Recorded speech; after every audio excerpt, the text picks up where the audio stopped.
ऊर्जा और शक्ति में अंतर, क्या अंतर है ऊर्जा और शक्ति में?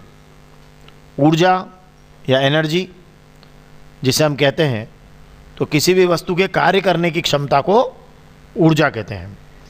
मतलब अगर किसी वस्तु में कार्य करने की क्षमता है तो हम कहेंगे उसमें ऊर्जा है।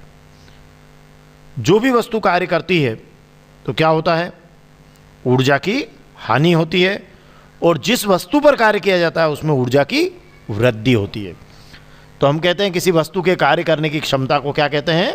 ऊर्जा कहते हैं। अब फिर शक्ति क्या है? शक्ति है कार्य करने की दर। कार्य करने की दर को शक्ति कहते हैं। देखिए यहाँ क्या लिखा था? कार्य करने की क्षमता को ऊर्जा कहते हैं। यहाँ क्या लिखा है? कार्य करने की दर को शक्ति कहते हैं। जैसे एक अगर कोई शक्तिशाली आदमी हुआ तो वो कार्य को कम शक्तिशाली व्यक्ति की तुलना में क्या करेगा? कम समय में पूरा कर लेगा ना।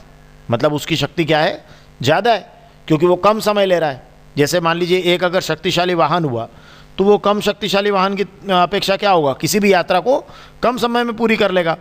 तो ये जो कार्य करने की दर है इसे हम क्या कहते हैं? शक्ति कहते हैं। दूसरी बात यह है कि जो ऊर्जा है उसका एसआई पद्धति में मात्रक जूल है। जो कार्य का मात्रक है वही ऊर्जा का है, क्योंकि कार्य करने की क्षमता को ऊर्जा कह रहे हैं।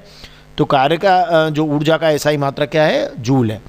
जबकि शक्ति क्या है? शक्ति कार्य करने की दर है, मतलब कार्य बटे समय है। तो कार्य का जूल हुआ और समय का सेकंड, तो जूल प्रति सेकंड, और जूल प्रति सेकंड को हम बोलते हैं वाट। तो कार्य का एसआई मात्रक है वाट। ठीक है, ऊर्जा का एसआई मात्रक क्या है? जूल, और कार्य का एसआई मात्रक क्या है? वाट है। तीसरी जो बात है वो पहली बात से निकली हुई है। यहाँ कहीं भी समय का उल्लेख नहीं है, मतलब इसमें समय का महत्व नहीं है ऊर्जा में। ठीक है, लेकिन शक्ति में क्या है? वो कार्य करने की दर है, मतलब वो कार्य बटे समय है। तो इसमें समय का क्या है? महत्व है। तो ये आप याद रखिएगा कि इसमें समय का महत्व है, क्योंकि शक्ति जो है वो कार्य करने की दर है, अर्थात शक्ति बराबर कार्य बटे समय होता है। तो इसमें समय का महत्व है। चौथी जो बात है वो ये है कि कोई भी वस्तु जिसमें ऊर्जा है वो कार्य कर सकती है। किसी भी वस्तु में जिसमें ऊर्जा है वो क्या है? कार्य कर सकती है। जबकि ऊर्जा रूपांतरण की दर को हम कहते हैं शक्ति। तो शक्ति क्या है? ऊर्जा रूपांतरण की दर है। तो कक्षा 9वीं के बच्चे ये अंतर लिख लीजिएगा, और अगर 11th के स्टूडेंट हो तो फिर ये वाला अंतर आप लिख सकेंगे तो ज़्यादा बेहतर रहेगा, क्योंकि 11th में विमीय सूत्र भी आ जाते हैं। तो कार्य का जो विमीय सूत्र है वो है ml² t-2। ठीक है, और जो शक्ति का विमीय सूत्र है वो है ml² t-3। तो ये -2 और -3 है, यहाँ t की घात का फर्क पड़ेगा, क्योंकि ये एक्चुअली जो कार्य का विमीय सूत्र है वही ऊर्जा का है, और यहाँ कार्य बटे समय है। तो एक समय नीचे आने से एक t नीचे आता है, जो ऊपर जाकर t की पावर -3 बन जाता है।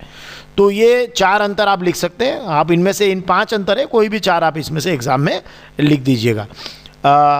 फिर उसके बाद में एक बहुत महत्वपूर्ण बात मैं बताता हूँ कि जो किलोवाट आवर, देखिए यहाँ लिखा है 1 kWh, 1 किलोवाट घंटा, उसको अब 1 यूनिट बोलते हैं।